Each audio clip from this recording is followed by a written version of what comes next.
I was talking about a subject yesterday, and the camera just quit on me. I guess the battery ran out, or hope this one it will not do the same, and I can finish this subject, which is has to do with addiction, but it's not just addiction to drugs. It's addiction to people, addiction to jobs, addiction to institutions, addiction to certain kind of roles, like people are accustomed to find someone to be a certain way, and if that person lives their own life, then they're not. And then also addiction or role casting that won't leave you alone. For example, a lot of actors, old actors, they have this trouble that they play a certain role in movies, and then they come out of that, or that series ends, but the role doesn't leave them alone, like they are going to a grocery store, and the people the people expect him to behave in that way. For example, I played in it was a nice film. I think it was called Behind Enemy Lines. I played Taliban, and I got caught, and they knifed me to death. And then in the subsequent role, I played in a grunt's life. I played like what was that role? A Pakistani informant, and he also he tries to kill the commander, and then he gets shot to death. Like then. Well, my physique, I'm Iranian, it allows for such roles, very violent roles, like, but personally I'm not violent, but I work as a security guard. It has some advantages because, people take me seriously, and I guess there was, or there is, a psychic. He practices necromancy. He looks like me, and then I go a lot of places. People think must be like him. I must be gay. Well, I'm not. I like women, so this is the problem. But the roles that society assigns to each other, or the stuff they get addicted to, or getting addicted to a certain personality. For example, I was talking to my ex, and she talks to the Sufi master, and there is this Ayatollah. His name is Ayatollah Burujerdi, and they have caught him, and he's in jail now. The Sufi master is very worried about him. He might get killed or whatever. But I was looking at his footage, and I see that he talks like, he's very charismatic. He talks as if he's like a criminal defense attorney, He says, whoever has trouble, I'm their benefactor. And so, the kinds of Iranians that make trouble, and he has become their benefactor, or that's why the government doesn't like him very much, is the Shahis, or people who have drug problems, or pedophiles, or hostile political, and he got cast into this role of, like similar to what Khomeini was doing before he came to power, and then he's not able to subtract himself and have a personal life. Hey, okay, I'm an Ayatollah, I'm this and that, I'm a spiritual leader, but hey, I have a personal life. My personal life, I'm not that person. I do things for myself too.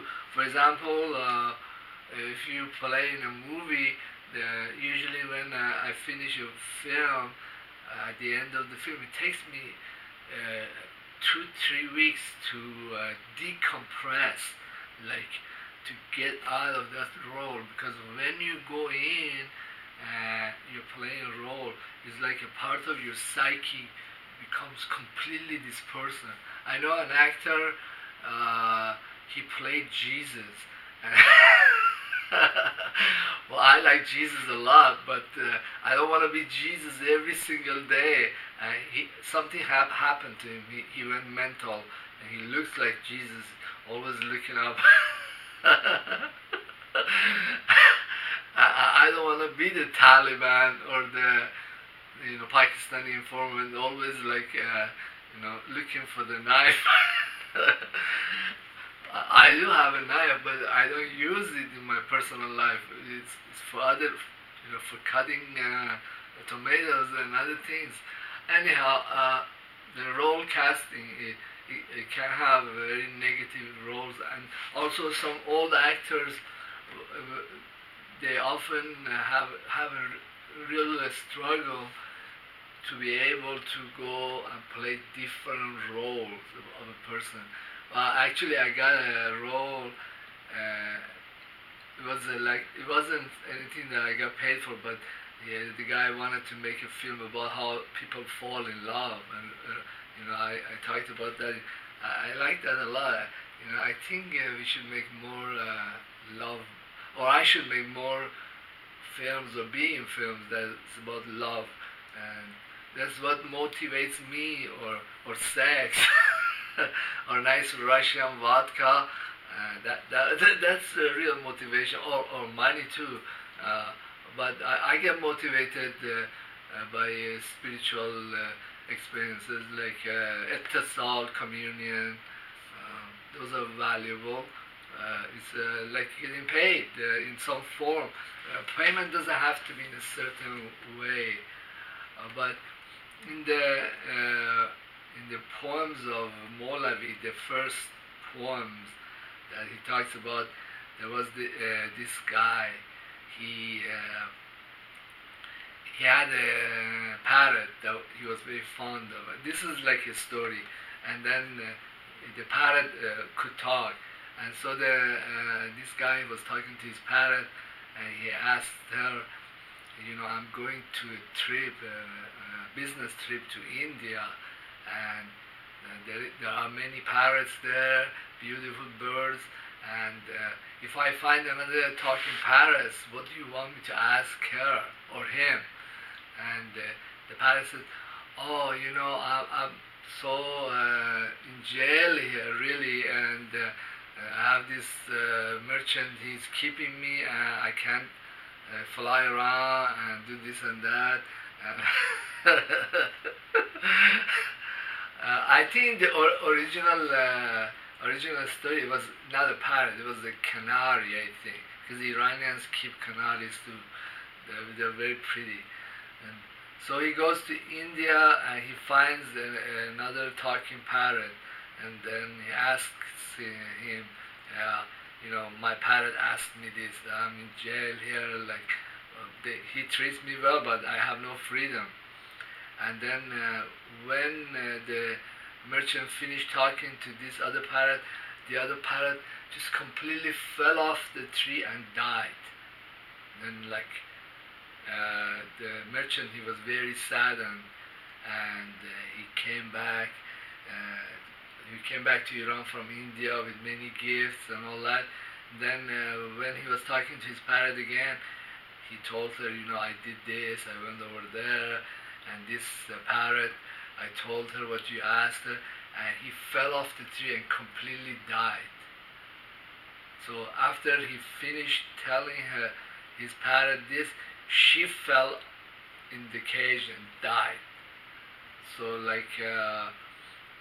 he was again very saddened, but there was nothing that he could do to help her.